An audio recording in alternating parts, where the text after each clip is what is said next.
নমস্কার বন্ধুরা, আজকে আবার কুরুশের একটা নতুন কাজ নিয়ে চলে এসেছি। আগের দিন তোমাদেরকে ক্যাপ বানিয়ে দেখিয়েছিলাম, আজকে একটা ফুলের ডিজাইন বানিয়ে দেখাবো। দেখো, এটা বলতে পারবে কি যে কী ফুলের ডিজাইন হচ্ছে? তো এটা একটা গোলাপ ফুলের ডিজাইন হচ্ছে। 3টে ধাপে এই ফুলটা বানানো হয়, স্টেপ বাই স্টেপ তোমাদেরকে বানিয়ে দেখাবো। দেখো, প্রথম ধাপটা শুরু হয়ে গেছে, এখানে 3টে পাপড়ি হবে। তারপর দ্বিতীয় স্টেপটা আসবে, দ্বিতীয় স্টেপে 4টে পাপড়ি হবে। এইভাবে আমরা বানিয়ে বানিয়ে ধীরে ধীরে তোমাদেরকে দেখাচ্ছি। আর 3 নম্বর স্টেপ মানে লাস্ট স্টেপ যেটা, ওটাতে 5টা পাপড়ি হবে। মানে যতগুলো পাপড়ি তুমি করতে পারবে তত ফুলটা বেশি ভালো লাগবে, ছড়িয়ে যাবে। তো সেইভাবেই তোমাদেরকে করে দেখানোর চেষ্টা করছি।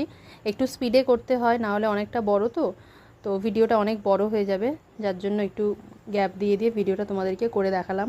অবশ্যই দেখে তোমরা জানাবে যে কেমন লাগলো ভিডিওটা। আগের যতগুলো কুরুশের কাজ দেখিয়েছি তোমরা তো খুবই রেসপন্স করেছো ভালো, তো এই ভিডিওটাও দেখে জানাবে। তো পরের দিন আমরা অন্য আরও কিছু কাজ নিয়ে ভিডিও নিয়ে আসবো। সবসময় গানের ভিডিও দেব না, কারণ আমরাও চাই যে তোমাদের যেগুলো ভালো লাগে সেগুলো দেখাবো। কুরুশের কাজ তোমরা পছন্দ করো অনেকেই। তো পরের দিন নতুন কিছু একটা ভিডিও নিয়ে চলে আসবো। দেখো, গোলাপ ফুলটা তৈরি হয়ে গেছে, কীরকম সুন্দর লাগছে ফুলটা, একবার দেখো। দেখো, নিচের দিকে 5টা পাপড়ি হয়েছে। তো ভিডিওটা কেমন লাগলো অবশ্যই তোমরা জানাবে লাইক কমেন্ট করে।